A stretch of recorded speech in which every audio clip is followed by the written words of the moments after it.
ಹುಡುಗಂಟನ್ನು nice ಮಾಡಿದ್ರು. ಬಂದ್ಬಿಡಪ್ಪ ಬಂದ್ಬಿಡಪ್ಪ, ನಾನೇ ಕಾಸು ಕೊಡ್ತೀನಿ ಬಂದ್ಬಿಡಪ್ಪ. ನಿಮ್ಮಪ್ಪನಾ? ಏನಪ್ಪ? ನಮ್ಮ ಅಪ್ಪ ಇಲ್ಲ. ನಿಮ್ಮ ಅಪ್ಪ ಏನಾದ್ರು ಹೇಳು. ನಮ್ಮ ಅಪ್ಪ ಏನು ಮಾತಿದ್ರೆ ಬೀಚ್ ಅಲ್ಲಲ್ಲ, ಅದು ಓಡೋಗಿದ್ದಾಗ ಉದ್ದಾರ ಆಗುದಿರಾ, ಅಲ್ಲೇ ಇದ್ಬಿಡು ಬಂದ್ಗಿನ್ಬಿಟ್ಟಿಯೇ, ಕಣ್ಣು ಕಾಣಿಸ್ಕೊಬಿಡ ನೀನು. ಆಮೇಲೆ ಇಂಡೈರೆಕ್ಟ್ ಆಗಿ ಮೌನ್ ಕೇಟ್ ಮಾಡಿಸ್ತಾ, ಟಿಕೆಟ್ ತಗೊಂಡ್ರೆ 100 ರೂಪಾಯಿ ಕೊಟ್ಟು 90 ರೂಪಾಯಿ ಏನೋ ಅವಾಗ.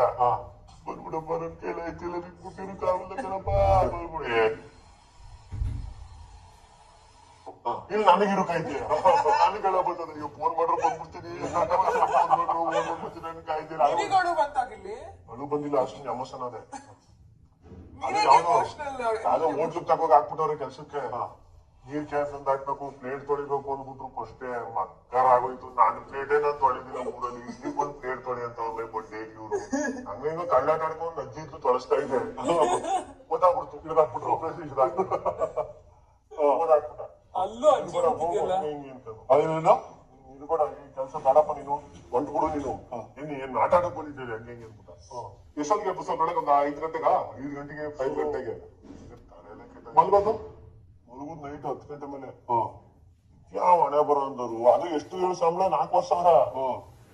ಯಾವ ಹಣೆ ಬರೋಂದ್ರು. ಊರ್ಲಿದ್ರೆ ಅಲ್ಲಿ ಎಳ್ನೀರು ಕುಯ್ಕೊಂಡು ಕದ್ ಕಡ್ಕೊಂಡು ದುಡ್ಕೊಬಿಡ್ತೀನಲ್ಲ. ಇಷ್ಟ ಸುಮ್ನೆ ಎಳ್ನೀರು ಹೊರಕ್ ಹೋದ್ರೆ ಕೊಡ್ತಾರಲ್ಲ ದಿನ 200 ರೂಪಾಯಿ. ಯಾಕೆ ಬಂದೆ ಇಲ್ಲಿಗೆ ಅಂತ ನನಗೆ ಯೋಚನೆ ಉಂಟು. ಆಮೇಲೆ ನಮ್ಮ ಮನೆಯವ್ರು ಫೋನ್ ಮಾಡ್ತಾ ಇಲ್ಲ ನನಗೆ. ಮಾಡೋದೇನು ಅಂತ ಕಾಯ್ತವನಿ, ಫೋನೇ ಮಾಡ್ತಾ ಇಲ್ಲ. ಆಮೇಲೆ ಫೈನಲ್ ಟಚ್ ನಾನೇ ಮಾಡ್ಕೊಂಡು ಬರ್ತೀನಿ, ನನ್ ಕೈಲಿ ಆಯ್ತೀರಾ ಅಂದ್ಬಿಟ್ಟು